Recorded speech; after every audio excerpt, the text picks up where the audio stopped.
A Estrada da Noite, Joe Hill. Capítulo 15. George a levou para a biblioteca de música no primeiro andar. Judy só reparou que o braço dela estivera em volta de sua cintura, a suportá-lo e guiá-lo quando ela o soltou.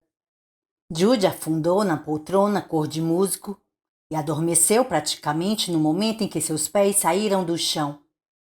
Ele cochilou, depois acordou brevemente, a visão embaçada e obscurecida, quando ela se curvou para jogar uma manta em cima dele. O rosto de George era um círculo de palidez, quase sem traços, não fosse a linha escura da boca e os buracos negros onde ficavam os olhos. As pálpebras dele afundaram fechadas. Judy não conseguia se lembrar da última vez que estivera tão cansado. O sono o pegara. O estava puxando com firmeza para baixo, afogando a razão, afogando o juízo. Mas, quando ele tornou a mergulhar, a imagem do rosto de Georgia nadava na sua frente e ele teve um pensamento alarmante. Que os olhos dela tinham se perdido, que estavam escondidos atrás de riscos negros. Ela estava morta, e com os fantasmas. Judy lutou para ficar acordado e, por alguns momentos, quase conseguiu. Entreabriu os olhos. George estava na porta da biblioteca olhando para ele, com suas pequenas mãos brancas fechadas como se estivesse preparando os punhos para dar socos. E os seus olhos eram os de sempre. Judy sentiu um doce alívio ao vislumbrá-la. Então viu o morto no corredor atrás dela. Nas maçãs do rosto, a pele do homem estava retesada, e ele sorria, mostrando os dentes manchados de nicotina. Craddock McDermott movia-se em stop motion, como numa sequência de fotografia de tamanho natural. No momento, seus braços estavam do lado do corpo.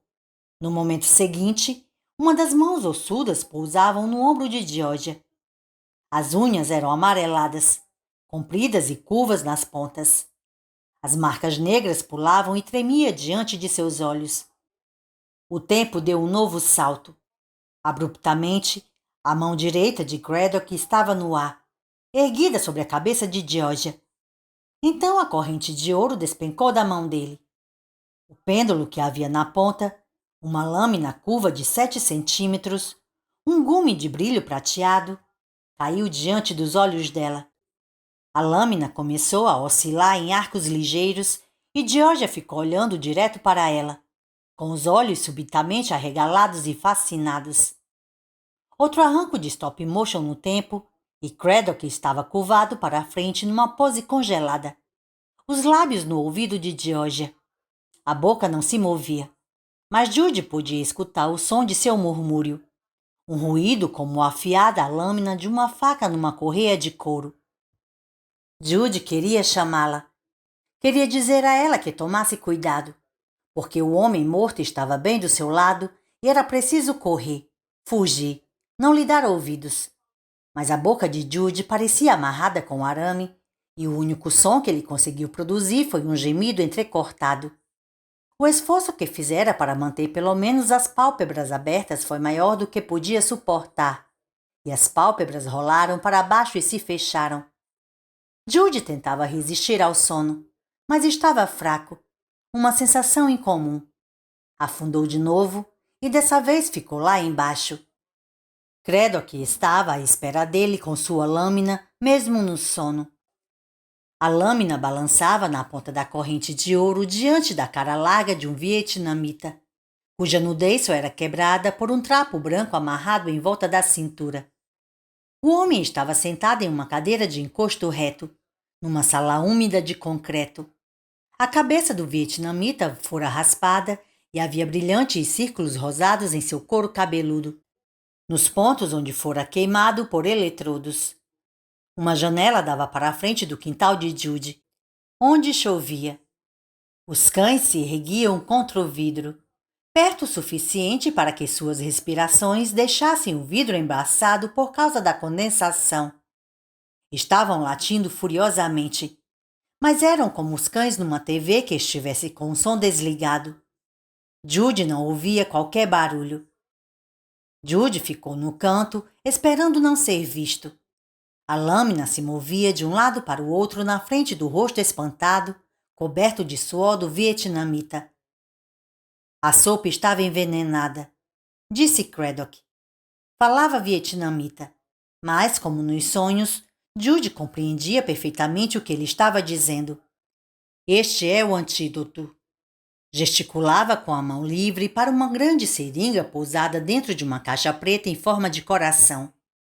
Na caixa, além da seringa, havia um facão com uma lâmina comprida e um cabo de teflon.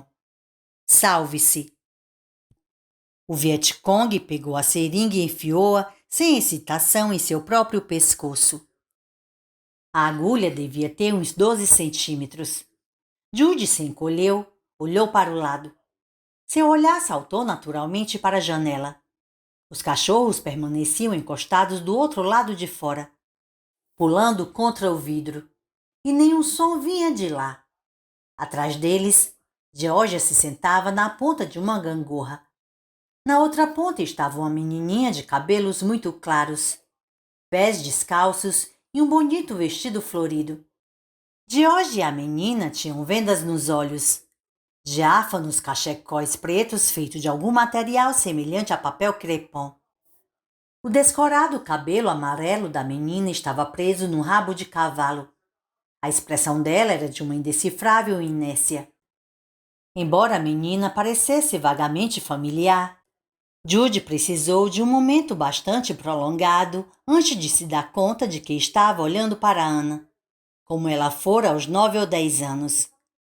Anna e Georgia iam para cima e para baixo. Vou tentar ajudá-lo, estava dizendo Craddock, falando agora em inglês com o prisioneiro. Você está ferrado, está ouvindo? Mas posso ajudá-lo. E você só precisa ouvir com atenção. Não pense.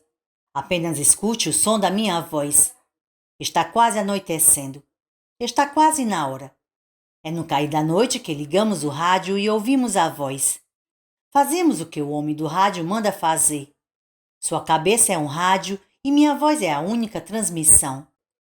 Judy olhou para trás e Craddock não estava mais lá.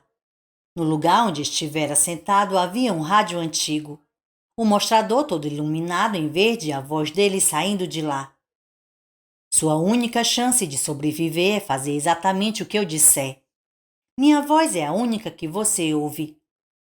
Judy sentiu um frio no peito. Não gostava do rumo que aquilo estava tomando. Sentiu-se solto e, em 3 passos, estava ao lado da mesa. Queria livrá-los da voz de Craddock. Agarrou o fio que ligava o rádio na tomada e puxou. Houve um estalo de eletricidade azul, que feriu sua mão. Ele recuou, atirando o fio no chão. E, no entanto, o rádio continuou a tagarelar, exatamente como antes. É o anoitecer. É o anoitecer por fim. A hora é agora. Está vendo o facão na caixa? Pode apanhá-lo. É seu. Pegue. Parabéns para você. O Vietcong olhou com alguma curiosidade para a caixa em forma de coração e pegou o facão. Quando o virou de um lado para o outro, a lâmina cintilou.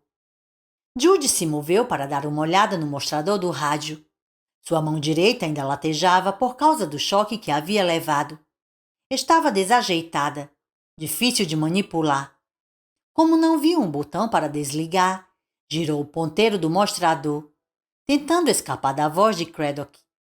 Houve um ruído que Judy a princípio julgou ser estática, mas que logo se desdobrou num zumbido firme, sem tonalidade, de uma grande multidão.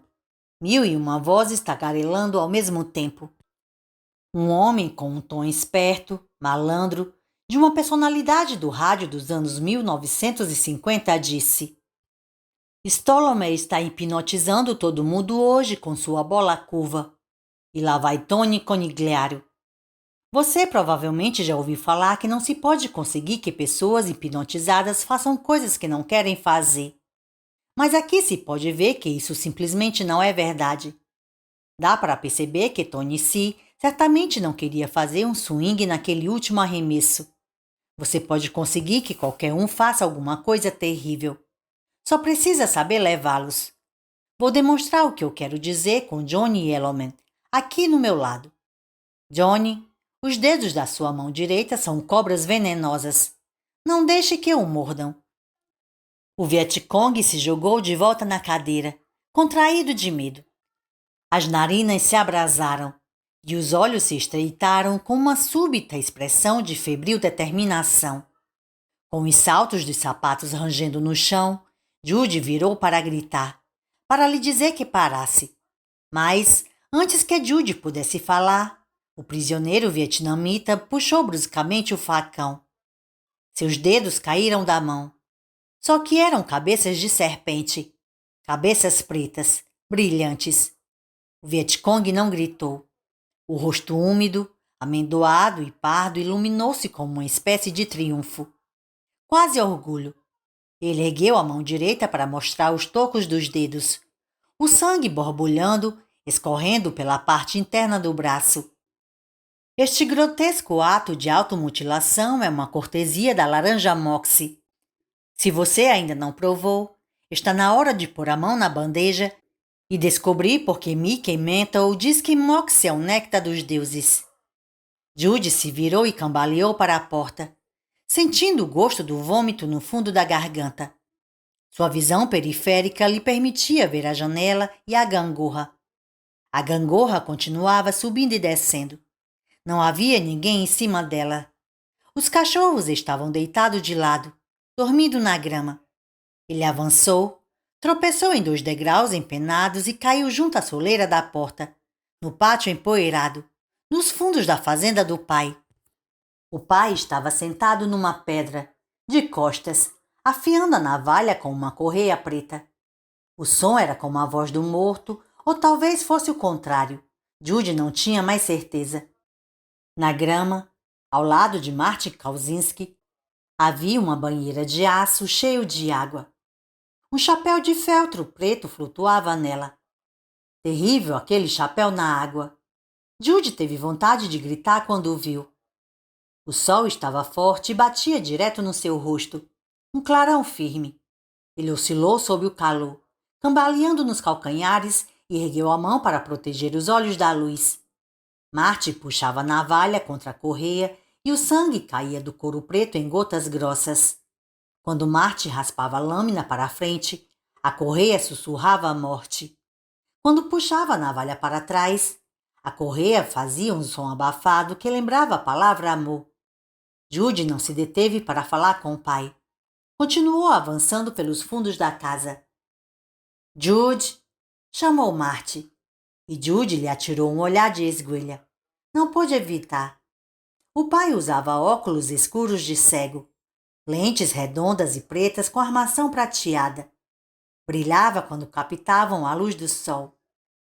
Tem de voltar para a cama, rapaz. Você está pegando fogo. Onde pensa que vai assim todo arrumado? Judy olhou de relance para baixo e viu que estava usando o paletó do homem morto. Sem diminuir o passo, começou a puxar os botões do paletó, tentando desabotoá-los. Sua mão direita, no entanto, estava entorpecida, desajeitada, como se ele fosse o homem que tinha acabado de decepar os dedos. E os botões não saíam das casas. Poucos passos depois, ele desistiu, sentindo-se mal, cozinhando no sol da Louisiana, fervendo num paletó preto. Parece que você está indo ao enterro de alguém, disse o pai. Precisa ter cuidado, pode ser o seu. Havia um corvo na banheira onde estivera o chapéu, mas ele levantou o vôo, abanando furiosamente as asas, atirando por rifos de água quando Judy passou por ele em sua cambaleante marcha de bêbado. Mais um passo e estava ao lado do Mustang. Caiu dentro dele e bateu à porta. Judy estava encharcado de suor e ofegante num paletó do morto, que era quente demais, preto demais e apertado demais. Uma coisa fedorenta, desbotada, queimada. A sensação de quentura era ainda maior em sua mão direita. Não podia descrever o que sentia como dor, não mais. Era um peso venenoso e inchado, como se houvesse metal liquefeito no lugar de sangue. Seu rádio digital desaparecera. Em seu lugar estava o rádio AM original do Mustang, de fábrica. Quando ele apertou o botão para ligá-lo, sua mão direita estava tão quente que o polegar afundou no mostrador, deixando marcada sua impressão digital. Se há uma palavra que pode mudar nossas vidas, meus amigos, veio a voz do rádio, urgente, melodiosa, inequivocamente solista. Se há uma simples palavra, podem crer, essa palavra é Santo Eterno Jesus. Jude pousou a mão no volante. O plástico preto começou de imediato a amolecer, derretendo para se acomodar à forma de seus dedos. Ele observava atordoado, curioso. O volante foi se deformando, encolhendo-se sobre si mesmo. Sim, se você guarda essa palavra em seu coração, prende essa palavra a seu coração, abraça a palavra como abraça seus filhos, ela pode salvar sua vida. Realmente pode. Creio nisso. Agora vai dar ouvidos à minha voz? Vai escutar apenas a minha voz? Aqui está outra palavra que pode virar seu mundo de cabeça para baixo e abrir seus olhos para as intermináveis possibilidades da alma viva. Essa palavra é anoitecer. Deixe-me repeti-la. O anoitecer. Por fim, o anoitecer. Os mortos puxam os vivos para baixo. Vamos seguir juntos pela estrada da glória. Aleluia! Jude tirou a mão do volante e colocou-a no banco ao seu lado, que começou a soltar fumaça. Suspendeu a mão e sacudiu-a, mas agora a fumaça estava saindo de sua manga, do interior do paletó do morto. O carro estava na estrada, um trecho de asfalto comprido e reto, abrindo caminho pelas matas do sul, com árvores estranguladas por trepadeiras e moitas sufocando os espaços entre uma árvore e outra. À distância, através das trêmulas ondas ascendentes de calor, o asfalto era irregular e disforme. A sintonia do rádio ia e voltava num chiado, e às vezes ele podia ouvir um fragmento de mais alguma coisa. Música se sobrepondo à pregação do pastor, que na verdade não era um pastor, mas Craddock usando a voz de alguma outra pessoa. A música parecia um lamento arcaico, como alguma coisa saída de um disco de canções folclóricas ao mesmo tempo pesarosas e doces, com apenas uma guitarra tocada em tom menor. Jude pensou, sem sentido. Ele pode conversar, mas não cantar. O cheiro no carro estava pior agora. Cheiro de lã começando a chiar e a se incendiar. Jude estava queimando. A fumaça saía das duas mangas e da gola. Ele cerrou os dentes e começou a gritar. Sempre soubera que acabaria assim, no fogo. Sempre soubera que a raiva era inflamável, perigosa para ser guardada sob pressão, onde ele a mantivera por toda a sua vida. O Mustang disparava pelas intermináveis estradas vicinais, fumaça preta saindo do capô, das janelas, de modo que ele mal podia enxergar através da névoa. Seus olhos ardiam, embaçados, as lágrimas escorrendo. Não fazia mal. Não precisava ver aonde estava indo. Pisou ainda mais fundo no pedal. Jude acordou com um solavanco, uma sensação de quentura insalubre no rosto. Estava virado de lado, deitado sobre o braço direito, e quando se sentou, não podia sentir a mão. Mesmo acordado, continuava sentindo o fedor de alguma coisa queimando, um odor que lembrava cabelo chamuscado.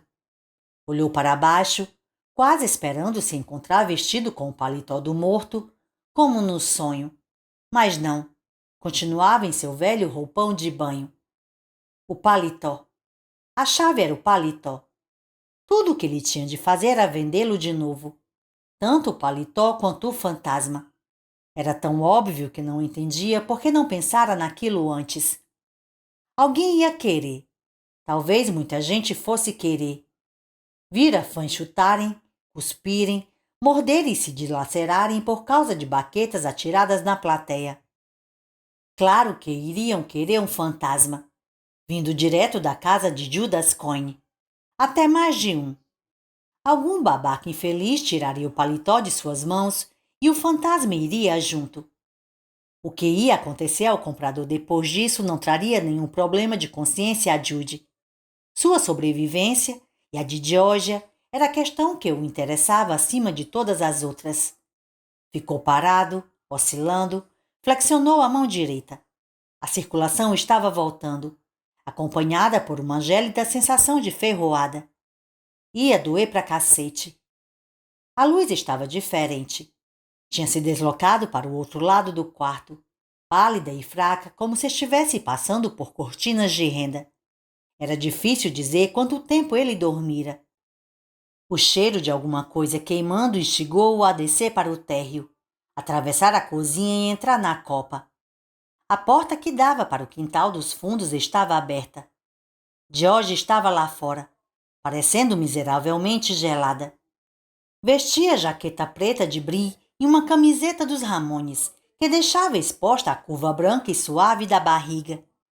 Tinha um pegador de brasa na mão esquerda, e sua respiração lançava vapor no ar gelado. Não sei o que você está cozinhando, mas com certeza está estragando a coisa, disse ele, sacudindo a mão para se livrar de toda aquela fumaça. Não, não estou, disse ela, tirando-lhe um sorriso orgulhoso e desafiador. Era um tanto doloroso ver como estava bonita naquele instante.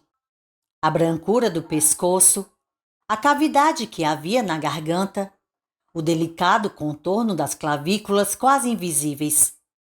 Descobri o que fazer. Descobri como fazer o fantasma ir embora. Descobriu? Perguntou Judy. Ela suspendeu algo com o pegador. Era a ponta de um tecido preto queimando. O paletó, disse ela. Eu queimei o paletó.